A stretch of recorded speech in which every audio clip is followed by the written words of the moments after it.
आज आपको महालक्ष्मी व्रत कथा सुना रही हूँ। एक समय महर्षि श्री वेद व्यास जी हस्तिनापुर पधारे। उनका आगमन सुन महाराज धृतराष्ट्र उनको आदर सहित राजमहल में ले गए। स्वर्ण सिंहासन पर विराजमान कर चंद्रलोक ले उनका पूजन किया। श्री व्यास जी से माता कुंती तथा गांधारी ने हाथ जोड़कर प्रश्न किया, हे महामुने, आप त्रिकालदर्शी हैं, अतः आपसे हमारी प्रार्थना है कि आप हमको ऐसा कोई सरल व्रत तथा पूजन बताइए जिससे हमारा राज्य, लक्ष्मी, सुख, संपत्ति, पुत्र पुत्रादि और परिवार सुखी रहे।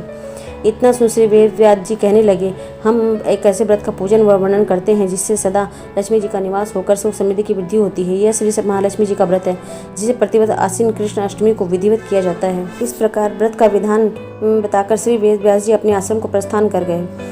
इधर समयानुसार भाद्रपद शुक्ल अष्टमी की गांधारी तथा कुंती अपने अपने महलों में नगर की स्त्रियों सहित व्रत का आरंभ करने लगी। इस प्रकार 15 दिन बीत गए। 16वें दिन आश्विन कृष्ण अष्टमी के दिन गांधारी ने नगर की सभी प्रतिष्ठित महिलाओं को पूजन के लिए अपने महल में बुलवा लिया। माता कुंती के यहाँ कोई भी महिला पूजन के लिए नहीं आई, साथ ही माता कुंती को भी गांधारी ने नहीं बुलाया। ऐसा करने से माता कुंती ने अपना बड़ा अपमान समझा। उन्होंने पूजन की कोई तैयारी नहीं की एवं उदास होकर बैठ गई। जब पांचों पांडव युधिष्ठिर, अर्जुन, भीम, नकुल, सहदेव मंगल महल में आए तो कुंती को उदास देखकर पूछा, हे माता, आप इस प्रकार उदास क्यों हैं? अपने पूजन की तैयारी क्यों नहीं की? तब माता कुंती ने कहा, हे पुत्रा, आज महालक्ष्मी जी के व्रत का उत्सव गांधारी के महल में मनाया जा रहा है। उन्होंने नगर की समस्त महिलाओं को बुला लिया, पर उनके 100 पुत्रों ने मिट्टी का एक विशाल हाथी बनाया, जिस कारण सभी महिलाएं उस बड़े हाथी का पूजन करने के लिए गांधारी के यहाँ चली गई, लेकिन मेरे यहाँ कोई नहीं आई। यह सुनकर अर्जुन ने कहा, हे माता, आप पूजन की तैयारी करें और नगर में बुलावा लगवा दें कि हमारे यहाँ स्वर्ग से के ऐरावत हाथी का पूजन होगा। इधर माता कुंती ने नगर में ढिंढोरा पिटवा दिया कि पूजा की विशाल तैयारी होने लगी। उधर अर्जुन ने बाणों द्वारा स्वर्ग से ऐरावत हाथी को बुला लिया। इधर सारे नगर में शोर मच गया कि कुंती के महल में स्वर्ग से इंद्र का ऐरावत हाथी पृथ्वी पर उतर कर पूजा हो जाएगा। समाचार को सुनकर नगर के सभी नर नारी, बालक एवं वृद्धों की भीड़ एकत्र होने लगी। उधर गांधारी के महल में हलचल मच गई। वहां एकत्र हुई सभी महिलाएं अपनी अपनी थालियां लेकर कुंती के महल की ओर जाने लगी। देखते ही देखते कुंती का सारा महल ठसाठस भर गया। माता कुंती ने ऐरावत को खड़े करने हेतु अनेक रंगों के चौक पुरवाकर नवीन रेशमी वस्त्र बिछवा दिए।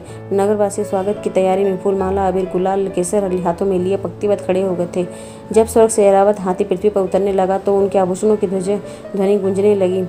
ऐरावत के दर्शन होते ही जय जयकार के नारे लगने लगे। सायंकाल के समय इंद्र का भेजा हुआ हाथी ऐरावत माता कुंती के भवन के चौक में उतर आया। तब सब नारियों ने पुष्प, माला, अबीर, गुलाल, केसर आदि सुगंधित पदार्थ चढ़ाकर उनका स्वागत किया। राज्य पुरोहित द्वारा ऐरावत पर महालक्ष्मी जी की मूर्ति स्थापित करके वेद मंत्रोच्चारण द्वारा पूजन किया गया। नगरवासियों ने महालक्ष्मी जी का पूजन किया। अनेक प्रकार के पकवान लेकर ऐरावत को खिलाए और यमुना का जल उसे पिलाया गया।